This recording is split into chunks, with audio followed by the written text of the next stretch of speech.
సంవత్సరాలు ఖచ్చితంగా ప్రజల పక్షాన పోరాడతాం, మా గలం ఎత్తుతాం. ఈ ఎమ్మెల్యేలు ఉండొచ్చు, ఎమ్మెల్యేలు పోతే పోవచ్చు, మాకేం ఫరక్ పడేది ఏం లేదు. మాకు బీఆర్ఎస్ పార్టీ కార్యకర్తలు ఉన్నారు. మేమందరము ఎమ్మెల్యేల కంటే ముందు బీఆర్ఎస్ పార్టీ కార్యకర్తలము, బీఆర్ఎస్ పార్టీ సైనికులము, కేసీఆర్ కింద ఉండే శిష్యులము. ఖచ్చితంగా పార్టీ బతుకుతుంది, ఖచ్చితంగా మళ్ళా పార్టీ అధికారంలోకి వస్తుంది. ఖచ్చితంగా చెప్తున్నా, 5 సంవత్సరాలలో మళ్ళా కేసీఆర్ గారు ఈ తెలంగాణ రాష్ట్రానికి ముఖ్యమంత్రి అవుతారు అని బల్ల కొద్ది చెప్తున్నా, రాసి పెట్టుకోండి. మీరు ఎందుకు ఇంత బలంగా చెప్తున్నా తెలుసా? 5 పార్టీల ఎమ్మెల్యేలు ఉన్న కాంగ్రెస్ పార్టీ నాయకుడు లేనోడు ఒకడు, మనిషి లేడు, వల్ల మనుషులు లేడు, ఒక నాయకుడు లేడు. గవాల 5 ఎమ్మెల్యేలు ఉండి పట్టుమని 5 ఎమ్మెల్యేలు లేరు. గా పార్టీ అధికారంకి వచ్చింది 64 మందితో. మాకు తెలంగాణ సాధించిన కేసీఆర్ ఉన్నాడు, దాని కింద బలమైన నాయకత్వమైన కేటీఆర్ గారు ఉన్నారు, హరీష్ రావు గారు ఉన్నారు. ఇంత బలమైన పార్టీ ఉండి, ఎస్టాబ్లిష్ అయిన ఉన్న పార్టీ ఉండి మేము అధికారంకి రామన్నా. ఇంత అభివృద్ధి చేసినాం, ఎంత అభివృద్ధి చేసినాం బాస్. ఇలా మొత్తం తెలంగాణ రాష్ట్రంలో కేసీఆర్ గారు అభివృద్ధి చేయలేదని చెప్పే దమ్ము ధైర్యం ఏమన్నా ఉందా? ఈ 10 సంవత్సరాల ఛాలెంజ్, ఇది కూడా ఛాలెంజ్ ఇస్తున్నా. ఈ 10 సంవత్సరాలలో ఇది కూడా ఛాలెంజ్గా చెప్తున్నా. కేసీఆర్ గారి కంటే ఎక్కువ అభివృద్ధి చేసిన రాష్ట్రాన్ని ఈ భారతదేశంలో ఏ కాంగ్రెస్ పార్టీ పరిపాలిస్తున్న రాష్ట్రం కానివ్వండి, లేకుంటే బీజేపీ పరిపాలిస్తున్న రాష్ట్రం కానివ్వండి, కేసీఆర్ గారి కంటే ఎక్కువ అభివృద్ధి చేసిందని చూపించే ధైర్యం ఎవరికైనా ఉన్నదా అని నేను అడుగుతా ఉన్నా. ఇంకోటి కూడా చెప్తున్నా బ్రదర్, అది మా ఎమ్మెల్యేలే అనుకోర్రి, పోయినోళ్ళే అనుకోర్రి. ఎవరైతే ఇవాళ కేసీఆర్ గారిని మోసం చేస్తున్న ఎమ్మెల్యేలు కావచ్చు, ఎవరైనా కావచ్చు, బిడ్డ ఎవరిని ఇచ్చిపెట్టాం. రేపు అధికారానికి వచ్చినాక గుర్తుపెట్టుకోర్రి. మీ లొసుకులు మాకు కూడా తెలుసు.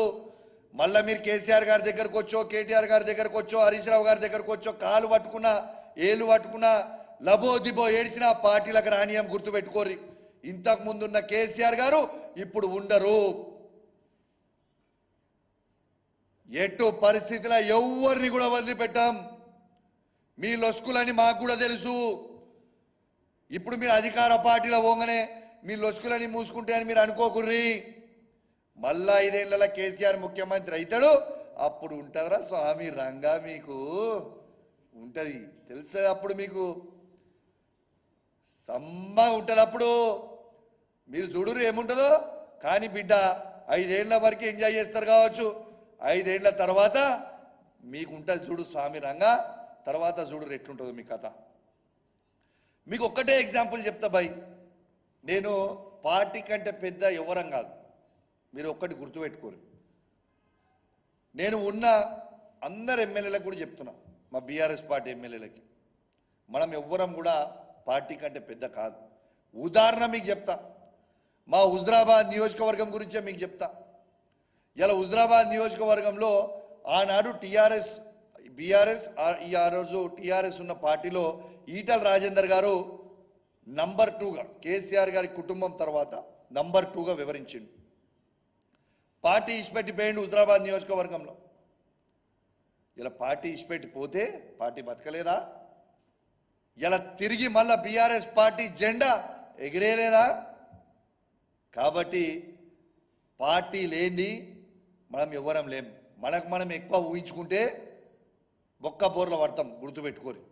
ఈటల రాజేందర్ గారు పడ్డట్టు బొక్క బోర్ల మనం కూడా బొక్క బోర్ల పడతాం. కాబట్టి తస్మాత్ జాగ్రత్తగా ఉండురి. పార్టీ కంటే పెద్ద ఎవరం కాదు.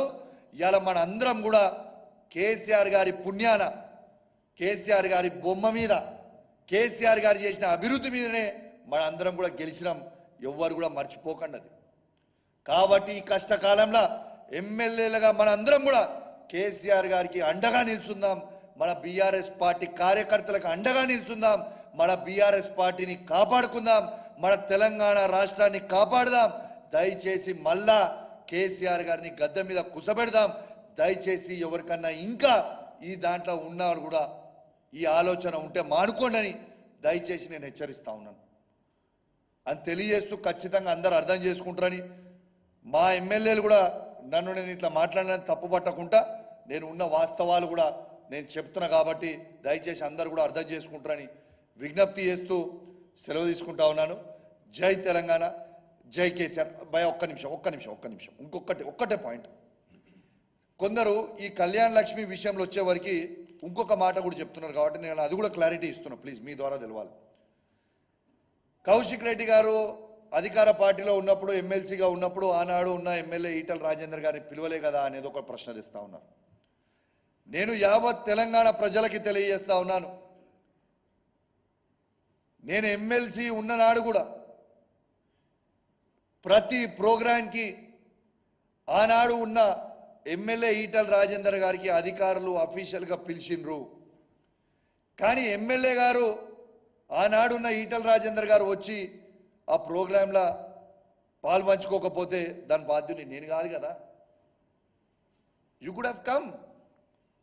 కాబట్టి దీన్ని ఒక దుష్ప్రచారం చేసుకుంటూ ఆ రోజైనా మంచిండు కదా, ఈ రోజు ఇవాళ ఎమ్మెల్యే ఉన్నాడు కదా, ఇవాళ ఈయన ఎమ్మెల్యే ఉంటే ఒకటి లేకుంటే ఒకటి అని అంటుర్రు. అది తప్పు. ఆనాడు కూడా మేము అధికారంలో ఉన్న రోజు కూడా శాసనసభ్యునిగా ఎమ్మెల్యే గారిని మేము పిలిచినాం. ఆ ఎమ్మెల్యే గారు రాకపోతే ఈటల రాజేందర్ గారు ఆనాడు రాకపోతే నేను బాధ్యుని కాదు. దాన్ని పెట్టి ఇలా చేస్తామంటే నేనేం ఊకునేది ఏం లేదు.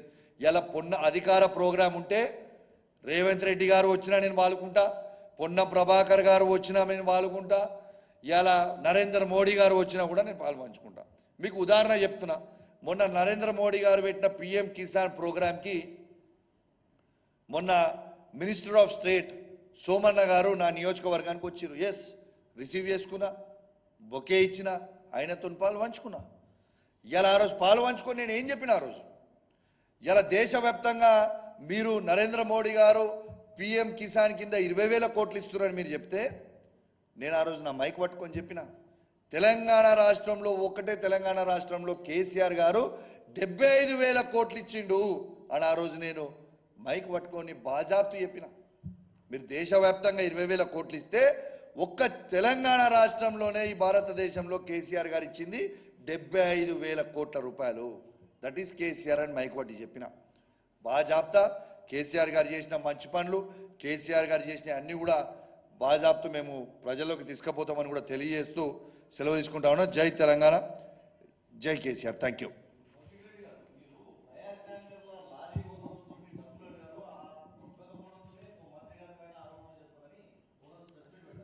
భయ్యా,